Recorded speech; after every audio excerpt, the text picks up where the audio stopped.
Hi there, this is Jim from Just Wish Play, Ottawa's video game waste-based web show. And I'm here tonight at Wonder Geeks Activate with three very cool dudes, and they'll introduce themselves. Hi, I'm Jason Nuyens. I'm a programmer at Breakfall on this project. Hi, I'm Andrew Jabin. I'm an artist. I am Mark Pintar, aka Developer X. Developer Mysterious.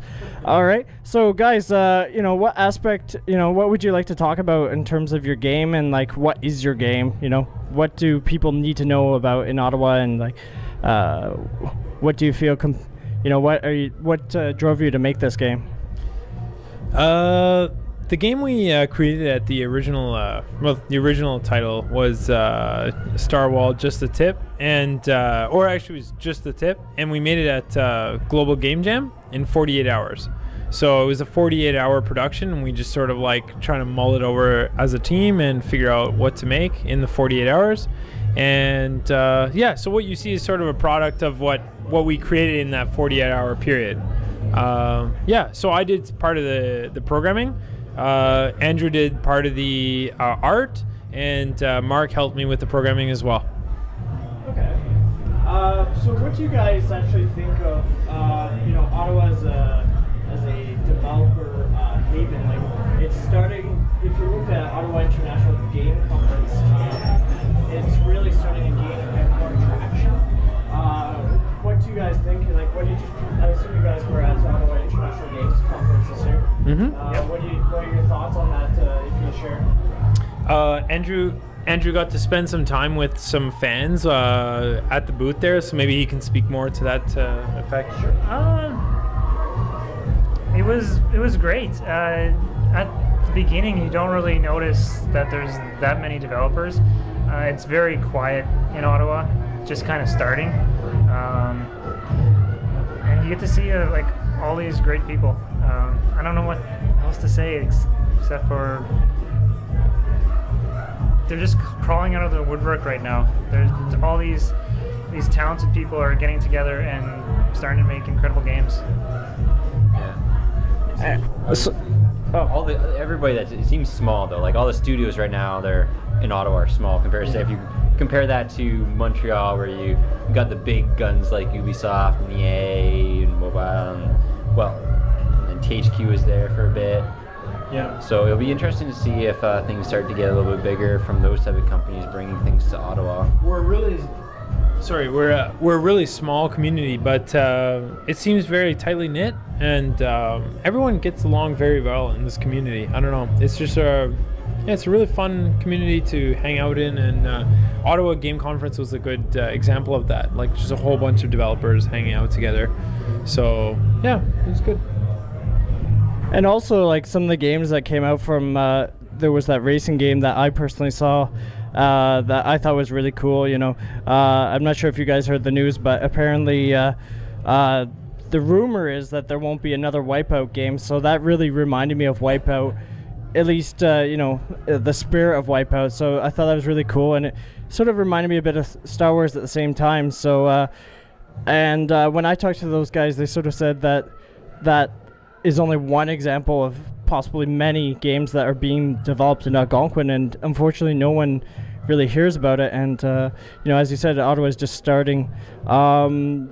Is there any advice that you guys, because you guys have actually gone through the motions of being developers, especially here in Ottawa, like, is there any advice that you can give to someone that wants to take, say, game design at Algonquin or somewhere in Ottawa, or sort of get in that field?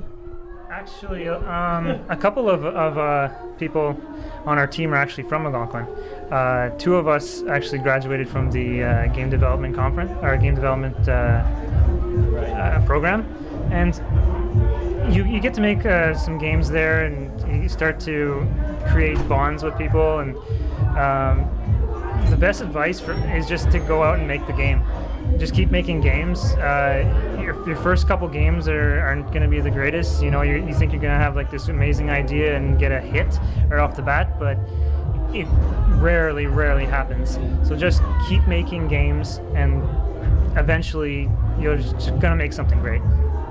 Yeah, also with that for making games, it's really hard. You have to make sure you don't get bogged down on the details.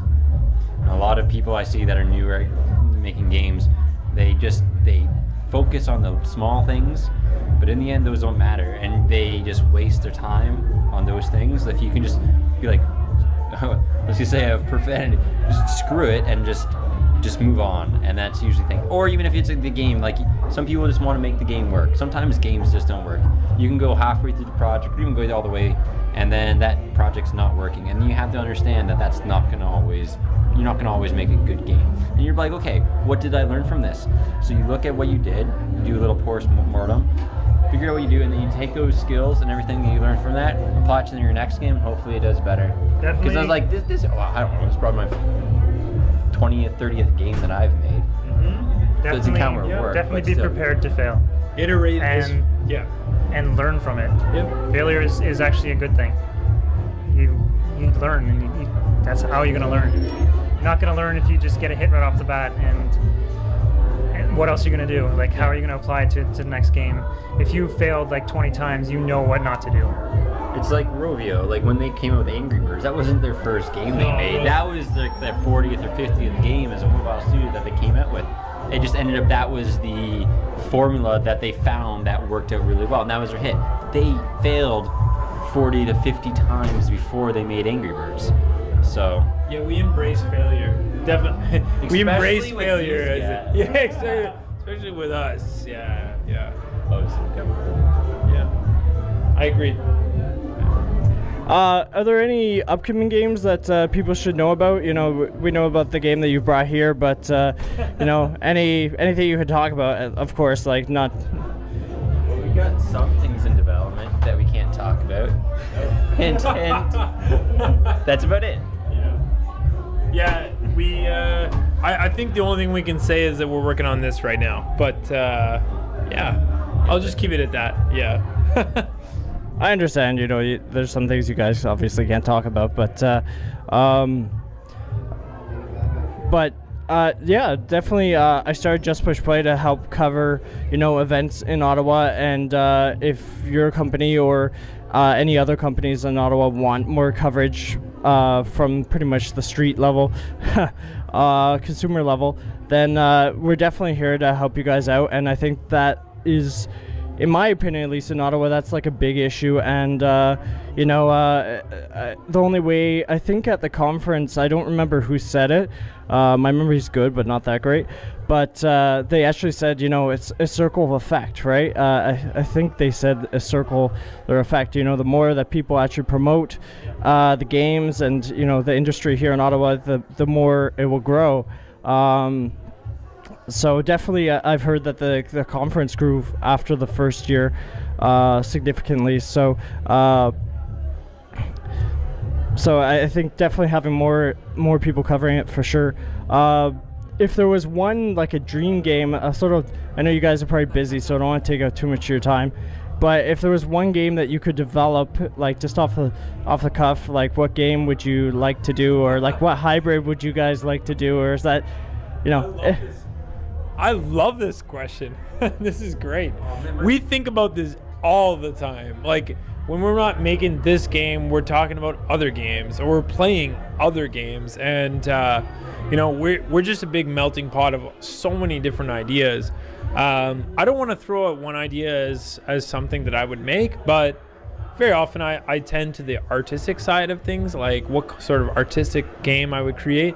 But I don't want to speak for everyone. I mean, like, these guys have different ideas. Like, what do you have? What do you have got?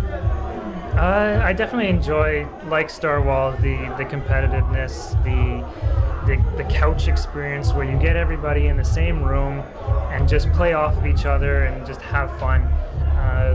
Too many games nowadays are just online through the internet, and you don't even know who you're playing against, and it just doesn't, you don't have that same interaction. I definitely enjoy split screen gaming from like Mario Kart and all that stuff, playing with your brothers and sisters and your siblings and stuff, and just having fun like that. That's what I enjoy. I don't even know if I have a dream game that I want to develop. It's one of those things. You haven't dreamt it up yet. Maybe I haven't dreamt it up yet. I program games at work. I program Star. Well, after that, my brain just starts getting fried. I'm not the ideas man. Also, I am the here's something cool. Let's do it. And I'm like, I could try. That's about it. Like, Yeah. I'm fine with being behind the scenes of that part. But sometimes you come up with like, for this is like you come up with a random idea. Be like, oh, if I do this, wouldn't this be awesome? Partial game design, but not overall. Sometimes I have ideas like that, and I'm like, oh, okay. But they never really go far. We've thrown out funny ideas, like really controversial ideas, just really ideas that like push the envelope a bit further.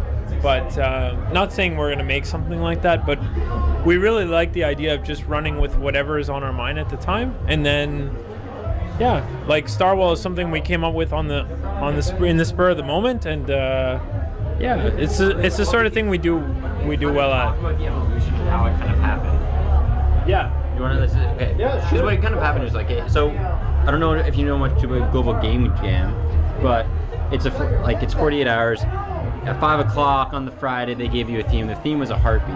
Yeah. So Andrew was throwing around an idea. I was just throwing out some ideas. I had an idea before I came into the competition of 2 unicorns jousting and having like these weird controls, and we just couldn't get it to.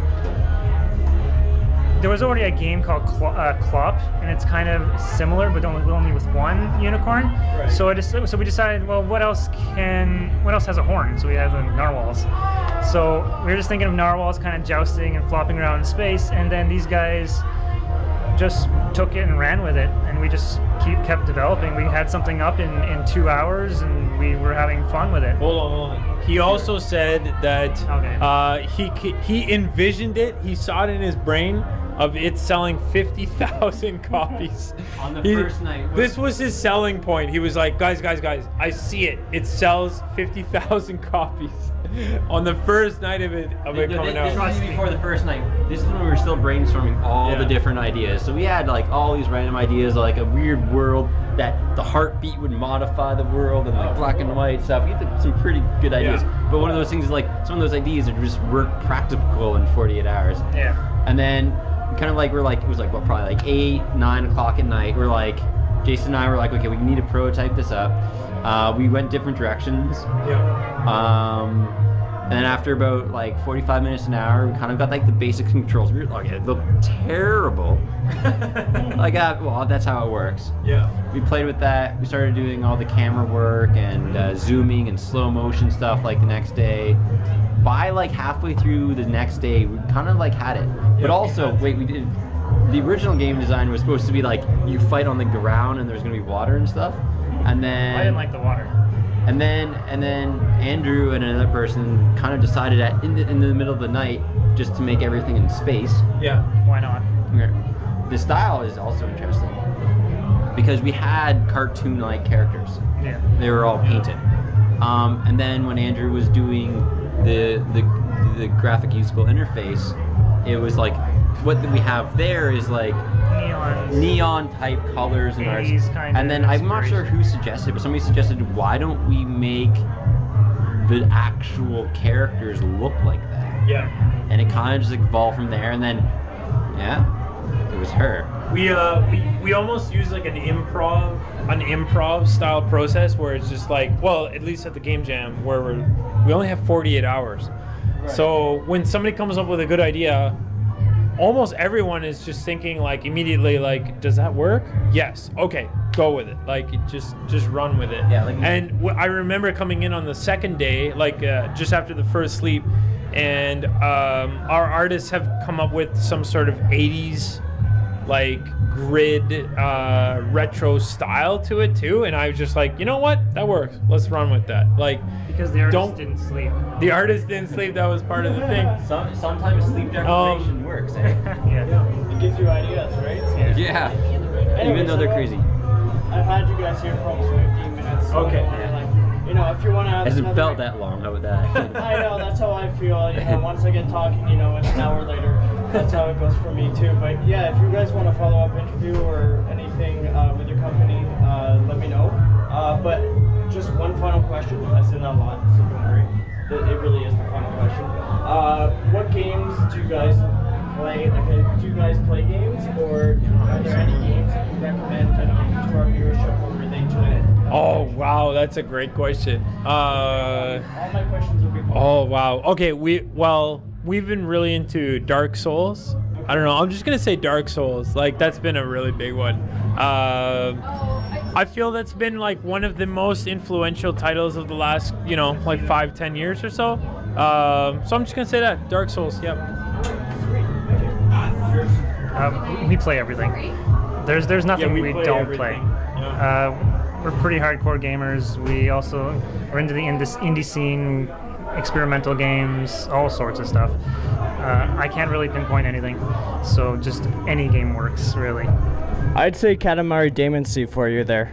That I really like that game, and actually I was talking to Ernest Young without taking up too much time, and he said, I don't remember if he said it was him, but like the group, that sort of group actually really got that game out there, so we have sort of him to thank to actually have that game in North America. Yeah, I was really happy about that. Yeah, so anyways. For me, I haven't played games a lot as much as these guys lately. I've been a little bit more busy with things, but in high school I played a lot of video games. Got good old Counter-Strike and Diablo 2. So I had a little bit of Diablo 3 binge last year when it came out, which is pretty good. But a genre of games that have always been close to my heart and I'm really looking forward to is I love adventure games. So